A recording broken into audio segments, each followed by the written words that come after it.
Donald Trump is busy filling his cabinet with some of the worst, dumbest, most incompetent, and obviously most immature people that we have ever seen in a presidential cabinet.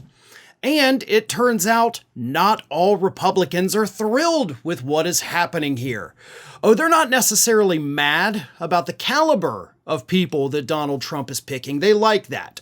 They like a cabinet filled with Fox News hosts and the richest man in the world, who also happens to be the most immature person in the world. But Republicans are mad that Donald Trump keeps taking people from the House and the Senate, which of course threatens Republican majorities in both chambers. Specifically, he has of course picked Elise Stefanik and Mike Waltz. Waltz from Florida, Stefanik from New York. They are going to be serving in his cabinet, which means the razor-thin margin that Republicans will have in the House of Representatives actually just got a little smaller. In fact, small enough to where, depending on how those remaining races that still have yet to be counted go, it could actually flip control of the House for a brief period of time. Here's the thing. Republicans that Trump is picking are from Republican areas. So when a special election is held, a Republican will take the seat back. Okay, we're not looking at flipping anything here, unfortunately. And that, of course, does include Marco Rubio's Senate seat, because Governor Ron DeSantis is going to get to appoint his replacement, so there's no special election there. However, you actually can't really set a date for a special election while the person is still there, because there is still a chance that obviously maybe they decide at the last minute they don't want to do the job. So until the seat is vacant, you can't schedule the special election. And then when you do it, you're not going to be able to do it the next day. These are things that take weeks, sometimes months, to actually come to fruition. So during that time, between when they take the job in the Trump administration and when the special election is actually held to fill those seats, Republicans will be down at least 2 members.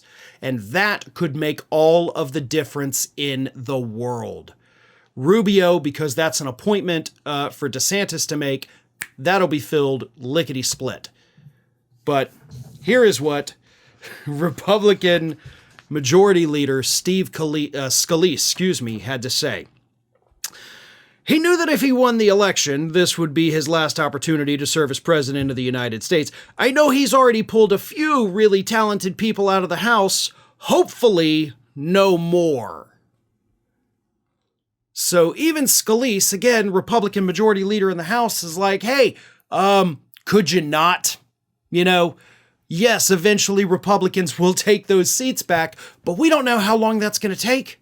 In Florida, maybe they do it quickly to replace Mike Waltz. But in New York, we're dealing with a Democratic governor that is going to get to set the special election, Kathy Hochul. Maybe Hochul decides, you know what? We can drag our feet on this a little bit, right? Special election will be at the end of the year. And I'm talking next year, end of 2025. She could do that. Absolutely. So that is the concern here.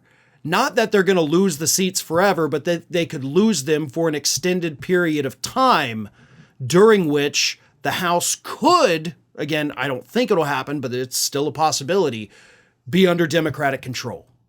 So Trump may think that he's making the best decisions possible, but what he's really doing is screwing himself and the Republican Party over. And that's always kind of fun to watch. Thanks for watching today, everybody. And don't forget, if you're not already, please do subscribe to this channel. We have fresh content going up every single day, and I would really hate for you to miss out on that. And speaking of missing out, if you're not following me across all other social media outlets, then get on it. You can follow the links in the description of this video.